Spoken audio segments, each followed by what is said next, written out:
Welcome back, everyone, to another reaction video. Well, it is February 14th, and that means it's St. Valentine's Day. A couple of different ways I could have gone with this today. We could have talked about the history of the real person that inspired St. Valentine's Day, but of course there's also the history of one of the most notorious events that happens during Prohibition, which is the 1929 St. Valentine's Day Massacre, which happens in Chicago. So that's what we're going to look at today. We are going to take a look at Simple History's video on this, which is only about 6 minutes long, so not a real long reaction video today, but thought it would be a good one to dive into, and then we'll kind of dig a little deeper on some of the information surrounding all of this that happened. A lot of people have been commenting on various videos and asking me about what's happening in East Palestine. And you see I've got my home Ohio shirt on. So East Palestine, see, I live right around here, and East Palestine is actually only in a straight line maybe 15 miles away from my house, but everything is good here. Never were affected by it at all. Even the town of East Palestine, they only evacuated about half the town, and they all went back several days ago. So by the time this story was breaking nationally and everybody's just now starting to hear about it, things are pretty well back to normal in East Palestine. The schools are back in session. I think the train tracks are open again. Everybody who was evacuated has been sent back. They're doing multiple air and water tests every single day. And everything seems like it's well below the dangerous levels. They say that this stuff that they were doing a controlled burn has a half-life of like 1 to 2 days, and so now that it's been over a week, it should be pretty well harmless in the air. We haven't been affected by it at all, other than we have some friends who live there. But thank you, everyone, for your concern. And of course, there's always the possibility there may be long-term effects, so continue to be thinking about the folks who live down in East Palestine who are affected by this.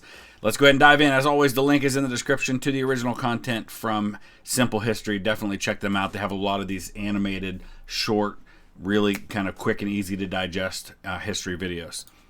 St. Valentine's Day Massacre, Chicago, USA, February 14th, 1929.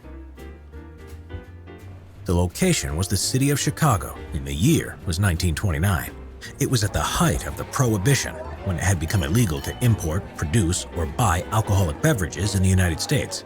So, you know, when you do things like this, right, they passed the amendment to the Constitution that allows for legislation. The amendment itself is not what directly bans the sale, manufacture, and distribution of alcohol. It's that the amendment allowed for legislation to do that, and so typically those amendments say, you know, Congress may enforce this by any appropriate legislation. In this case, it was something called the Volstead Act, which was the congressional bill which gave teeth to that constitutional amendment. But of course, now all you've done is made those things illegal, which means you just dramatically drove up the value of the sale, manufacture, and distribution of alcohol.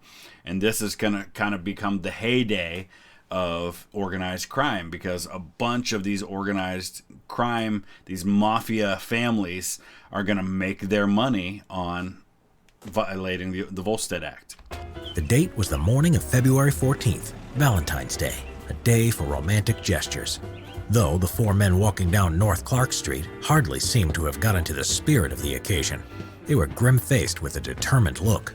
Two of them were uniformed police officers with revolvers drawn. The other two were in suits and ties, armed with Thompson submachine guns. Maybe these two were plainclothes detectives out fighting organized crime that was so rampant in Chicago at the time. The fact that they all had weapons drawn showed they meant business, as they burst into the car garage at number 2122, a well-known hangout of the Moran's North Side Gang.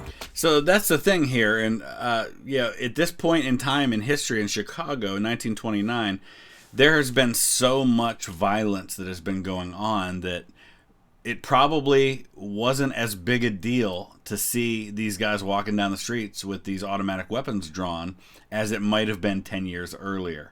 And they probably understood that, which is why they got away with doing it the way that they did. In fact, I want to look at some statistics on this that I was just kind of reading about before I dove into this video, so I kind of knew what I was talking about a little bit. So this is an article that was done a while back by the Chicago Tribune in 2007 about this. The Illinois Crime Survey of 1929, which is the year that the St. Valentine's Day Massacre occurs, estimates that of 250 gangsters who were known to have been killed between 1922 and 1926, think about that, 250 in a 4-year period, but 160 of them were killed by police. 2,400 people died of domestic disputes, barroom brawls, lovers' triangles, robberies, and other violent encounters during that period. It was during that period, 1924, Leopold and Loeb, which is a very famous, just horrific murder case. The year that the real murderers who became Chicago's Roxy Hart and Velma got drunk and killed their boyfriends. That's the inspiration for the musical Chicago. Chicago's homicide rate was 24% higher than the national urban average. New York's was 31% below the national average. So Chicago really is the hotbed of all of this stuff. Al Capone's gross annual income in 1927 was $105 million. And it says multiply that by about 10 to calculate its worth today. Al Capone was making the equivalent of $1 billion a year in all of this. So you can imagine what that money buys for you. And there's a lot more you can dig into with this. I'll put the link to this news story in the description if you want to be able to read it for yourself. Then, just a few minutes later, there was a sound of rapid gunfire, and then all went quiet. About a minute later, the policemen emerged, with 2 prisoners with their hands up at gunpoint. So a successful raid capturing 2 gangsters after a short gunfight? Well, it was not all that it seems, for inside laid 7 men, each with multiple gunshot wounds. 6 were dead, and 1 would die a few hours later in hospital. And there are, I believe, photographs of this crime scene. It's pretty horrific. It had been a very one-sided gun battle, as all 7 had not even had a chance to draw their weapons, having been caught totally by surprise. They had all been ordered to line up against the wall, guns taken away in arrest, and were then sprayed with machine gun fire in cold blood, even as they lay on the floor. 2 of the men were finished off with shotgun blasts. It is thought that the 2 men armed with the submachine guns fired a total of 70 rounds. 5 of the dead were members of Moran's gang, and the other 2 were associates, 1 an optician and 1 a mechanic. His dog was the only survivor. From observation, you would notice that the 2 men being led out of the garage by the uniformed police officers were the same 2 men who had entered earlier carrying submachine guns. So what was going on? So you get the sense this was well planned, well thought out, and they obviously must have known where to find these guys. It was obviously a well-known hideout. And it was a calculated, orchestrated hit, one of many that happened during this time, but the most notorious because of how many were hit at once and how it was done. It has been universally accepted that it was a hit by Al Capone's organization vying for power in a protracted turf war between the 2 gangs. The police investigation also concluded that the 2 uniformed officers were imposters. The sole survivor of the massacre. Now, I don't know the details of this. This is not an area of history I've studied a lot. Is it possible they were real police officers? Maybe. Maybe they were paid off. A lot of reasons why the police wouldn't want people to know that these were real officers. But unless we know the actual identities of these guys, which I'm not sure we do, but now I'm kind of curious about that. If they don't say that during the video, maybe we'll look it up. Frank Gusenberg, a Moran gang enforcer, lay dying in hospital from 14 bullet wounds. Jeez. When questioned about who did it, he replied, "No one shot me," keeping the code of silence. Wow. Not surprisingly, he passed away 3 hours later from his injuries. The actual target that day had been George Bugs Moran himself. Scarface Al Capone had been behind the death of Jaime Weiss, the previous North Side gang leader. In 1926, he was machine gunned down in the street by Al Capone's men. So it seems that history was about to repeat itself. Moran had been due for the meeting at the garage to supposedly finalize the purchase of a stolen shipment of Canadian whiskey.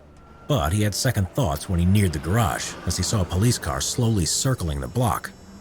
So he decided to go with one of his henchmen to a nearby coffee shop Saved his instead life. in order to figure out what to do next, and luckily escaped the fate of the men inside the garage. Capone's lookouts had mistaken one of Moran's men for Moran himself because he was wearing the same type of coat he wore and was similar in height and build. This set things in motion. Moran would later comment on the massacre saying, "Only Capone kills like that." Yeah. Al Capone was apparently at his home in Florida at the time of the violent crime. He would say to reporters mockingly, "The only man who kills like that is Bugs Moran." No one was convicted for the murders, and the massacre was not officially linked to Capone, but the photos of the victims shocked the nation and increased his notoriety. So remember, like we said, we looked this up. There were hundreds of gang deaths by this point. I read a statistic somewhere that during the entire period of Prohibition in Chicago, there were something like 700 gangland-style deaths. Now, they weren't all necessarily related to gang violence or to Prohibition, but there were 700 murders that took place in that style. No doubt there were some people who wanted to commit a murder who weren't linked to organized crime, who saw using the cover of organized crime as a way to cover up their own crimes by committing a murder and making it look like it was the result of one of those things. So that's certainly a possibility.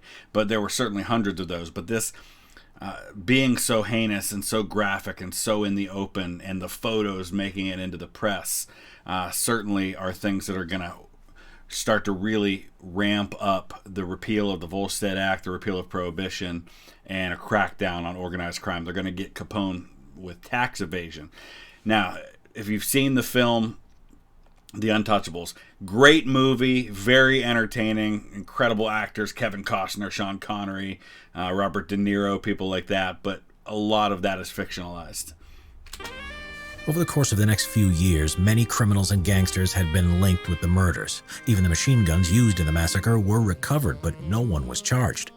For Moran, his gang activities never recovered from the St. Valentine's Day massacre and the loss of some of his top men. He faded into obscurity within a few short years as other gangs muscled in on their gambling operations, which was their main source of income after the repeal of Prohibition. Moran died from lung cancer in 1957 at the age of 63, a penniless man. Many years later, in 1935, the FBI arrested a small-time criminal called Byron Bolton in a shootout. Under interrogation, he tried to turn informant and claimed he knew what happened at the St. Valentine's Day massacre, but his story was full of inconsistencies compared to the known facts. The FBI therefore took no further action, and the massacre is still classed as an unsolved crime. Never got the guys.